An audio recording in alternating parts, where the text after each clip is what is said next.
ගහලා. කවද්ද දන්නේ වෙලා තියෙන්නේ? අද දන්නේ නැහැ ඉතින්. එදා මම වැඩ ඇරිලා ගෙදර ආපු ගමන් මට කෝල් එකක් ආවා.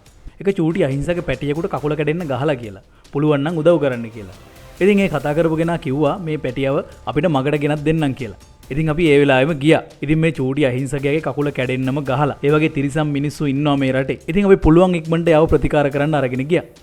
ඉතින් කොහොම හරි මෙයාගේ කකුලට මේ වගේ අපි අර පත්තු බඳිනවා කියලා කියන්නේ. අන්න ඒ වගේ පත්තුවක් දාලා සති 3ක් විතර තියන්න කියලා කිව්වා.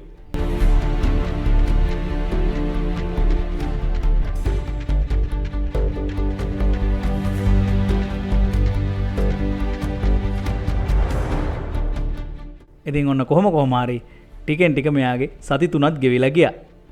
ඉතින් අපි හිමීට එයාගේ මේ බැන්ඩේජ් එක ගැලෙව්වා. ඉතින් ඔන්න බලන්නකෝ. ලෙඩා විදිහට ඉන්නේ නැහැ.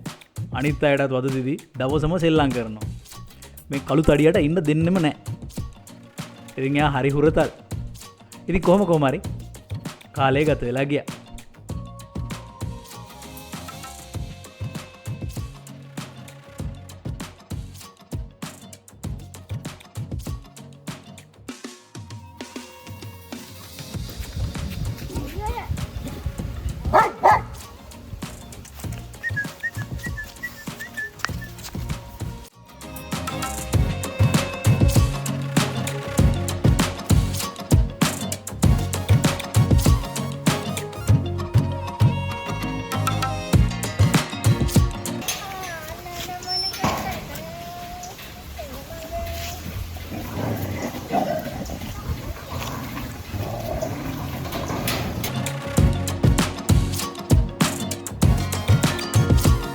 ඉතින් ඒ අතරේ අපි එයාට ඉන්න තැනක් හොයාගත්තා.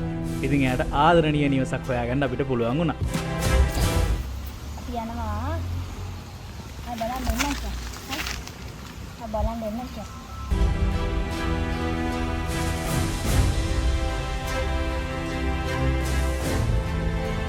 ඉතින් එයාව ගිහින් දෙන එක ලේසි වැඩක් උනේ නැහැ. මොකද ඒ චූටි අහිංසකයා අපිත් එක්ක මාසෙකට වඩා වැඩි කාලයක් හිටියා.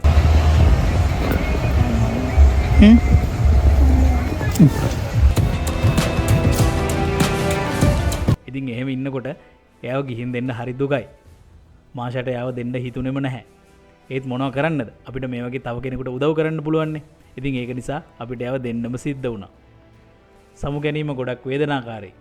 ඉතින් ඒ වුණාට එයාට හොඳක් වෙනවා නම් අපිට ඒ දේ කරන්නම වෙනවා.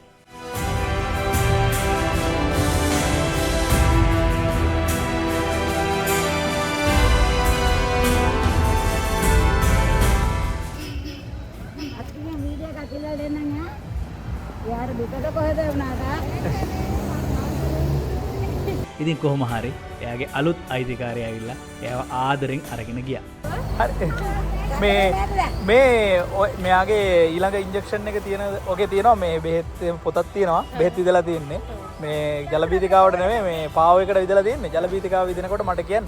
ඒකට අරයි යනකොට මම ඒකේ පේමන්ට් එක කරන්න. ඔපරේෂන් කරනකොටත් කියන්න. අහිංසක සත්තුන්ට හිංසා කරන මිනිස්සු අපේ රටේ හැමදාමත් ඉන්නවා. අපිට ඒක වෙනස් කරන්න බැරි වෙයි. හැබැයි මේ වීඩියෝ එක හරි බලලා එක්කෙනෙක් හරි වෙනස් වෙනවා නම් අපිට ඒ ඇති. ඉතින් එහෙනම් අදට අපි ගිහින්